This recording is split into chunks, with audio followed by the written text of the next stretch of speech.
आज हम लोग शुरू करने जा रहे हैं अपना जियोग्राफी का ब्रांड न्यू चैप्टर जिसका नाम है मिनरल्स एंड एनर्जी रिसोर्सेज। और ये आपका जियोग्राफी से चैप्टर नंबर 5 है। ठीक है, चैप्टर नंबर 5 यानी कि मिनरल्स एंड एनर्जी रिसोर्सेज आज हम लोग शुरू करने जा रहे हैं। और इस चैप्टर को सबसे पहले पढ़ने से पहले हम लोग इसके हेडिंग पे थोड़ा सा गौर कर लेते हैं। हेडिंग लिखा हुआ है minerals and energy resources. Basically minerals क्या है ये तो हम लोग अभी पढ़ेंगे ही पढ़ेंगे, साथ ही साथ एनर्जी रिसोर्स के बारे में भी पढ़ेंगे। लेकिन पहले ये जान लीजिए कि ये चैप्टर जो है ना आपका पूरी तरीके से दो अलग अलग भाग में बटा हुआ है। पहला है आपका मिनरल्स के बारे में, यानी कि पहले वाले टॉपिक में आप पूरी तरीके से मिनरल्स के बारे में ही पढ़ेंगे। मिनरल्स क्या होते हैं, कितने प्रकार के होते हैं, उसको किस प्रकार से क्लासीफाई किया गया है, मिनरल्स को कैसे बचाना है ना, इन सारी चीज़ों के बारे में आप पढ़ेंगे। जब तक हमारा मिनरल्स खत्म हो जाएगा तो उसके बाद फिर हम लोग चलेंगे अपने एनर्जी रिसोर्सेज में। ठीक है, चलिए मिनरल्स क्या है इसके बारे में अभी तुरंत हम लोग बात करेंगे इसी क्लास में। टॉपिक का नाम ही है पहला आपका व्हाट इज अ मिनरल। लेकिन इसके बाद जो हमारा टॉपिक है एनर्जी रिसोर्सेज, ये तो हमारा बहुत बाद में आएगा, लेकिन पहले इसको हम लोग समझ लेते हैं क्या होता है। एनर्जी रिसोर्सेज का मतलब होता है वो हर एक प्रकार का सोर्स जिससे कि आपको एनर्जी मिलता है या फिर आपको पावर मिलता है।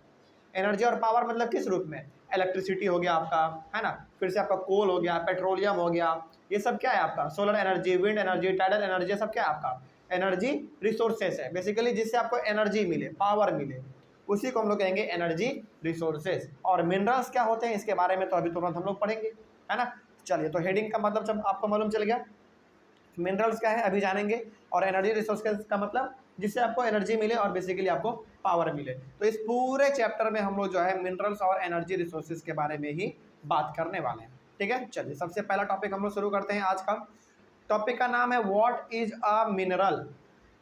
हेडिंग में ही सबसे पहला वर्ड था मिनरल्स, तो आपको मालूम तो होना चाहिए कि मिनरल होता क्या है ना। इसके बारे में पहले हम लोग जान लेते हैं।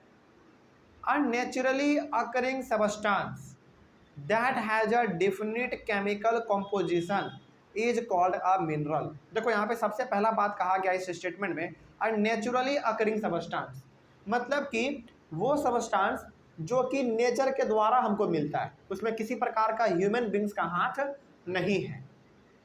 यानी कि मिनरल्स को बनाने के पीछे ह्यूमन बींग्स का हाथ जरा सा भी नहीं है। इसका मतलब हो गया कि जो चीज़ हमको नेचर दे वही हमारा क्या है, मिनरल्स है। साथ ही साथ उस सबस्टांस में डिफिनिट केमिकल कंपोजिशन होना चाहिए। डिफिनिट केमिकल कंपोजिशन का मतलब क्या हुआ कि समान मात्रा में केमिकल उसमें होना चाहिए। मतलब ये हो गया कि सपोज मान लीजिए कि फॉर एग्जांपल मान लीजिए आपके पास लोहा मिला, आपने ज़मीन को खोदा, उसमें से आपको लोहा मिला, तो क्या लोहा जब मिलता है तो क्या प्योर लोहा होता है? वो नहीं, उसमें कुछ कुछ चीज़ मिले हुए रहते हैं, है ना। तो जो भी चीज़ उसमें मिला हुआ रहे उसे मतलब नहीं हमको, लेकिन जो भी चीज़ है वो बराबर मात्रा में होना चाहिए। डिफिनिट का मतलब क्या हुआ, बिल्कुल फिक्स होना चाहिए वो, है ना। तो उसकी को हम लोग कहेंगे मिनरल। तो मिनरल क्या हो गया, बेसिकली वो हर एक सबस्टांस, वो हर एक वस्तु जो कि नेचर के द्वारा हमको मिले, नेचर के द्वारा मिले या फिर जो नेचर के द्वारा मिलता है ना। लेकिन उसमें क्या होना चाहिए, डिफिनिट केमिकल कंपोजिशन होना चाहिए, मतलब कि उसमें केमिकल का मात्रा फिक्स होना चाहिए। या ये फिर ये नहीं कि पूरा केमिकल ही है या फिर केमिकल जरा सा भी नहीं है, ऐसा भी नहीं होना चाहिए। केमिकल का मात्रा बिल्कुल फिक्स्ड होना चाहिए। तो उसी को हम लोग कहेंगे मिनरल। एग्जाम्पल के तौर पे आपको बता देते हैं मिनरल हमारे क्या क्या होते हैं। जैसे डायमंड हो गया हमारा, है ना, गोल्ड हो गया, सिल्वर, कॉपर, मैग्नीशियम, एल्यूमिनियम, ये सब क्या है हमारा मिनरल ही तो है ना। कोल, पेट्रोलियम, ये सभी अपने आप में हमारा एक मिनरल है। ठीक है, चलिए आगे बढ़ते हैं फिर। तो मिनरल का मतलब समझ में आ गया। तो जब भी आपके सामने वर्ड इस्तेमाल हो मिनरल, आपको दिमाग में एक ही शब्द लाना है, वो सबस्टांस जो कि नेचर के द्वारा हमको मिलता हो और जिसमें केमिकल का जो कंपोजिशन यानी कि जो केमिकल का मात्रा है वो बिल्कुल फिक्स्ड होगा, डिफिनिट होगा। ठीक है, आगे minerals are found in various forms in nature from the hardest diamond to the softest talc. यानी कि नेचर में जो है ना मिनरल्स हमारा अलग अलग फॉर्म में पाया जाता है। अलग अलग फॉर्म का मतलब ये हो गया कि जैसे यहाँ पे देखिए हार्डेस्ट डायमंड, डायमंड कितना हार्ड होता है, उसको आप हथौड़ा से तोड़िएगा ना, हथौड़ा आपका टूट जाएगा लेकिन डायमंड नहीं टूटेगा। तो डायमंड को तोड़ा नहीं जाता है, डायमंड को काटा जाता है। और डायमंड को काटने के लिए भी डायमंड का ही इस्तेमाल किया जाता है। सोचो इतना ज़्यादा हार्ड होता है। तो डायमंड हो गया आपका, वो भी अपने आप में एक मिनरल का एग्जाम्पल है। तो मिनरल्स बेसिकली नेचर में ना अलग अलग फॉर्म में, अलग अलग रूप में पाया जाता है। जैसे सबसे हार्ड आपका हो गया डायमंड और सबसे सॉफ्ट हो गया आपका टैल्क। टैल्क मतलब पाउडर, है ना, ये हो गया आपका। ठीक है। Minerals have wide range of colours, hardness, lustre and density because minerals are found under different physical and chemical condition. देखिए मिनरल्स के पास ना अपना अलग अलग प्रकार का कलर होता है। मतलब कि कोई मिनरल्स होते हैं जो कि ग्रीन होते हैं, येलो होते हैं, ब्राउन होते हैं, ब्लैक होते हैं, वाइट होते हैं, पिंक होता है। यानी कि मिनरल्स का कलर फिक्स नहीं है, वो भी अलग अलग प्रकार के कलर में आपको देखने को मिलते हैं। जैसे एल्यूमिनियम, कॉपर, डायमंड, फिर से सिल्वर, जिंक, ये सब का खुद आप कलर देखिए, कलर सबका क्या क्या अलग अलग है ना। तो मिनरल्स के पास अपना खुद का वैरायटी ऑफ कलर्स है, साथ ही साथ हार्डनेस भी है, मतलब ठोस भी है, जैसे आपने एग्जांपल ले लिया अभी तुरंत डायमंड का। उसके बाद लस्टर भी है, लस्टर मतलब शाइनिंग प्रॉपर्टी, जो कि चमकीला होता है। जैसे डायमंड देखो कितना चमकीला होता है ना। एंड डेंसिटी, डेंसिटी का मतलब क्या होता है मालूम है? डेंसिटी का मतलब घनत्व, मतलब घनापन। जैसे एग्जांपल के तौर पे यदि हम आपको बताएं, फॉर एग्जांपल यदि हम आपको बोले कि चलिए आप क्या कीजिए, 1 kg रुई लीजिए, कॉटन रुई लीजिए, और 1 kg आप क्या कर लीजिए, पत्थर ले लीजिए। ठीक है तो दोनों 1 kg ही, लेकिन ज़्यादा घनापन किस में है बताइए?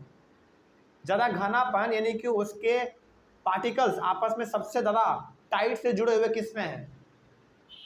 पत्थर में, है ना। तो जिस मतलब डेंसिटी का मतलब होता है कि घनापन, घनापन मतलब हो गया जिसमें घनापन ज़्यादा हो, वही हो गया हमारा डेंसिटी। ठीक है। जैसे हमने पत्थर का एग्जांपल लिया, हमने रुई का एग्जांपल लिया। रुई भी 1 kg है, पत्थर भी 1 kg है, लेकिन रुई को देखो तो कितना उसमें छोटा छोटा छेद होता है, उससे हवा पास हो सकता है। लेकिन क्या आपके पत्थर में किसी भी प्रकार का छेद होता है क्या?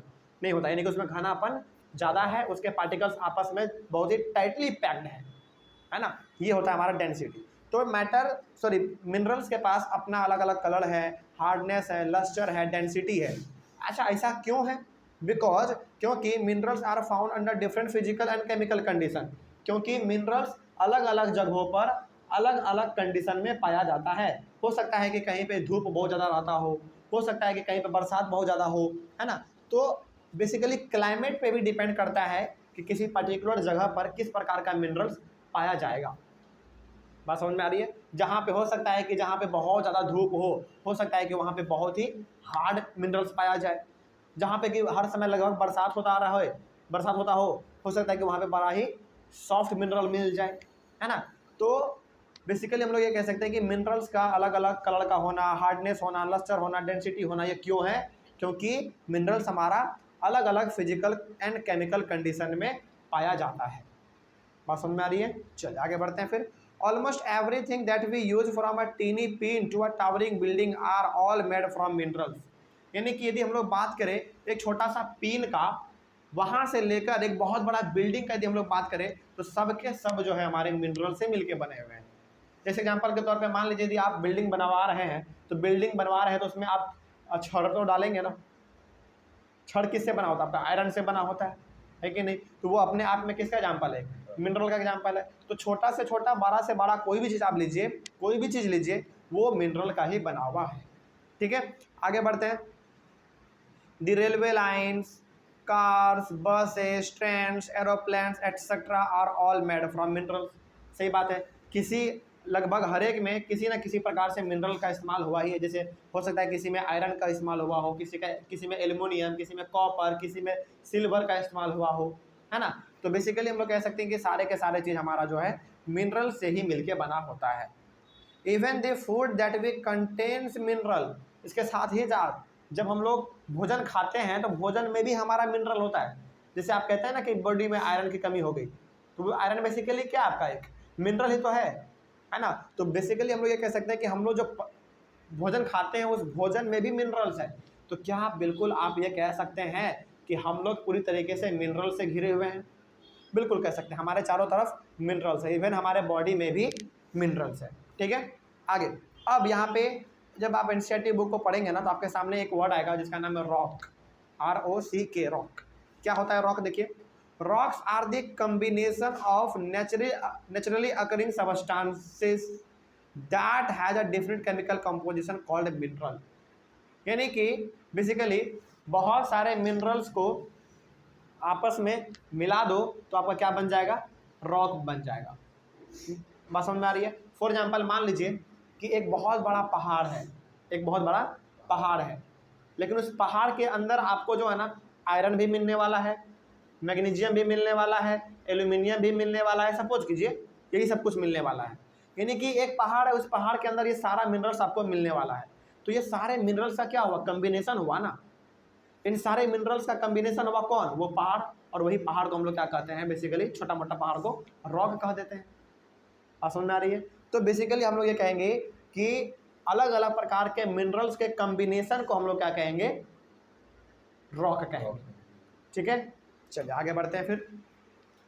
सम rocks consist of a single mineral, example limestone. कुछ हमारे पास ऐसे मिनरल्स होते हैं जिसमें कि मात्र एक ही प्रकार का मिनरल पाया जाएगा।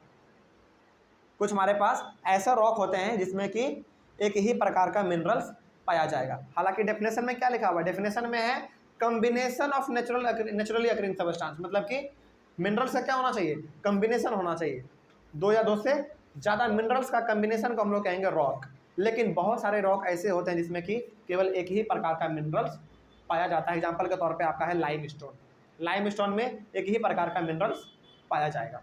ठीक है, आगे बढ़ते हैं। Over 2000 minerals have been found but only few are found in most of the rocks. देखिए आज के समय में लगभग 2000 से ज़्यादा मिनरल्स खोजे जा चुके हैं।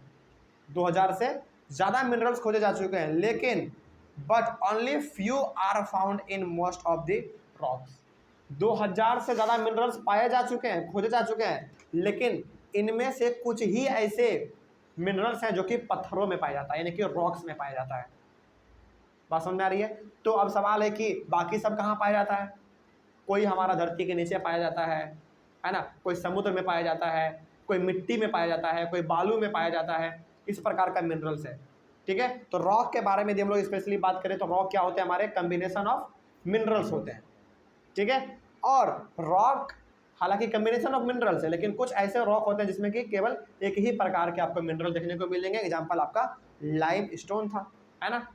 और यहाँ पे बात कहा गया है रॉक के बारे में एक और चीज़ कि 2000 से ज़्यादा मिनरल्स खोजे जा चुके हैं, लेकिन इनमें से कुछ ही ऐसे मिनरल्स हैं जो कि रॉक में पाया जाता है, यानी कि पत्थरों में पाया जाता है। ठीक है, तो ये था हमारा बेसिकली इस चैप्टर को लेकर थोड़ा बहुत इंट्रोडक्शन। और इसी क्लास में हम लोगों ने आज जो है मिनरल्स भी समझ लिया क्या होता है, और एनर्जी रिसोर्सेज भी हम लोगों ने समझ लिया क्या होता है। तो पहला जो हमारा चलने वाला है पूरा क्लास वो मिनरल्स के बारे में चलने वाला है। लगभग 8-9 क्लास हमारा मिनरल्स के बारे में चलेगा। उसके बाद फिर चलेगा हमारा एनर्जी रिसोर्सेज के बारे में। तो बेसिकली ये चैप्टर हमारा 2 अलग अलग हिस्सों में बटा हुआ है। तो यहाँ पे हमने पूरी तरीके से इस चैप्टर का जो इंट्रोडक्शन था वो हमने खत्म किया। अगले वाले क्लास से हम लोग शुरू करेंगे क्लासिफिकेशन ऑफ मिनरल्स, यानी कि अपने इस चैप्टर में हम लोग धीरे धीरे अब आगे बढ़ने वाले हैं। ठीक है, चलिए शुरू खत्म करते हैं। यहाँ तक में कोई डाउट नहीं ना। चलिए मिलते हैं अगले वाले क्लास में। Thank you very much.